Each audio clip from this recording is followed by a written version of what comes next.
It's 5 on your side at noon. Focused on you.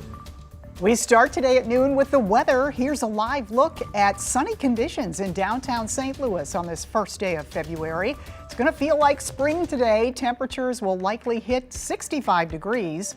That's well over the average for this time of year. Thanks so much for being here at noon. I'm Kay Quinn. After several days of fog and clouds, yes, it is good to get outside today. Meteorologist Tracy Hinson in for Jim Castillo. She has the weather first forecast. I sure do, and we are looking at really nice conditions out there. It is sunny. We are going to see a little bit more in the way of cloud cover, though, as we head into the evening. 61 degrees. It feels like 61. So nice out there. Winds are out of the southwest at just under 10 miles per hour, but it is not giving us a wind chill factor or anything like that. It's just so warm. Having that wind out of the southwest is kind of like turning the heater on, so it is keeping us on the warmer side. We're going to be in the low 60s through the rest of the day today, and then we will bring in a little bit of drizzle and a few light showers for us overnight tonight, as well as some fog. I'm going to track that for you in just a minute. And for tonight, 41 degrees, winds out of the east at 5 to 10 miles per hour. Our sunset is just at about 5:20. Now coming up, I will outline how we landed in January, how things stacked up for us, and I'll go over that rain that we're expecting overnight. All right, we'll see you then. Thank you so much, Tracy. This man is accused of murdering his own father and leaving his body in a bathtub. St. Louis County prosecutors charged Christian Long with second-degree murder. Police found the body of George Long inside a home on Hunter Avenue in Beverly Hills yesterday. They say Christian Long admitted to hitting his dad several times and tried to clean his body in the tub. This former police officer is accused of sexually assaulting 19 men he arrested or detained. A federal grand jury returned a new indictment against Marcellus Blackwell, who worked for the North County Police Cooperative. He now faces 36 charges. Federal investigators believe there could be more victims. The FBI has set up a hotline for you to report what you know. That number is 314-589-2682. A private drone company is looking to do surveillance on our city streets, and it plans to launch its live streaming program within days. 5 on Your Side has been following this controversial drone debate now for weeks. Some neighbors and city leaders are against it. They're worried about privacy. We talked with the owner of the drone surveillance company, who says he's not trying to look in anyone's windows. So residents can see that ultimately these drones are going to be operating so high, it's not going to be near a home, it's not going to be in a person's backyard, it's not going to be an invasion of privacy. The drone service will start with just 3 hours a day in various areas of the city. The company says the data will not be saved, stored, or sold. As for the city, it says it will monitor what happens and could pass permit requirements to fly drones. St. Louis Mayor Tishaura Jones canceled plans to travel to Jefferson City Tuesday. She intended to lobby against a Republican push for a state takeover of city police and a bill that would slash the city's earnings tax. Well, now she's answering questions from local leaders about police staffing. Political editor Mark Maxwell explains.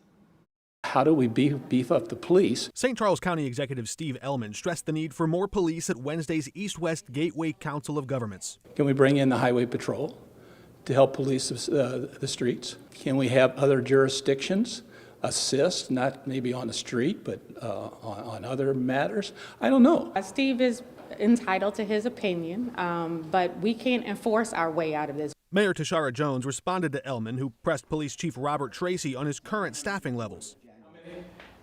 940. Okay. There's a crisis in the United States. There's a crisis in every police department, every big police department in the United States, as far as hiring and all the interruptions after the pandemic and after the George Floyd murder. Tracy says he's seen depleted departments still improve safety back in the early 1990s. We had less officers then, but what we had is a good plan. This chief wants more police officers, and we're doing everything we can to do it. The chief says the force needs more officers. Do you agree with him?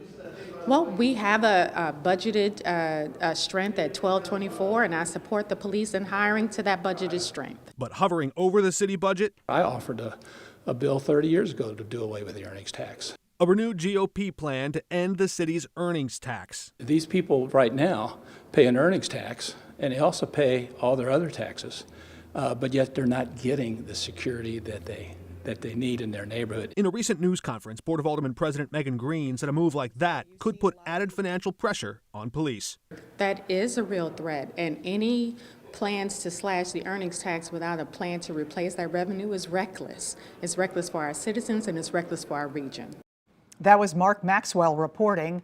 Mayor Jones is also breaking her silence about a political ally.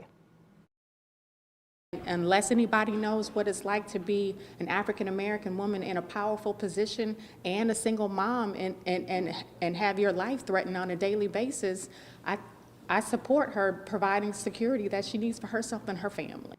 Congresswoman Cori Bush is under federal investigation. The Justice Department looking into whether she misused campaign funds for her personal security. Jones defended her yesterday, but stopped short of endorsing her. Bush is being challenged by St. Louis County Prosecutor Wesley Bell in the August primary. Missouri Governor Mike Parson heading to Texas this weekend.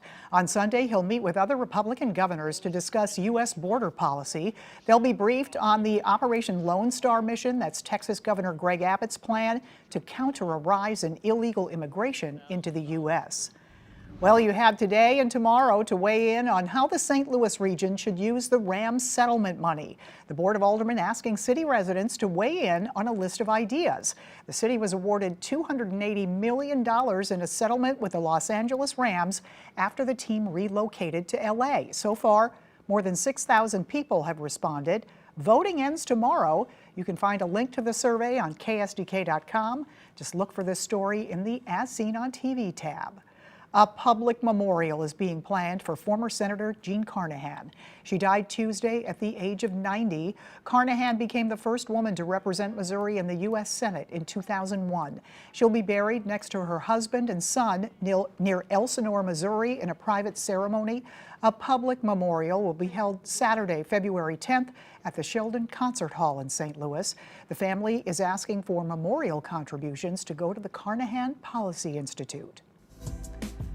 St. Louis kicking off Black History Month. City leaders raised the red, black, and green flag this morning outside City Hall. It's been a tradition for more than a decade.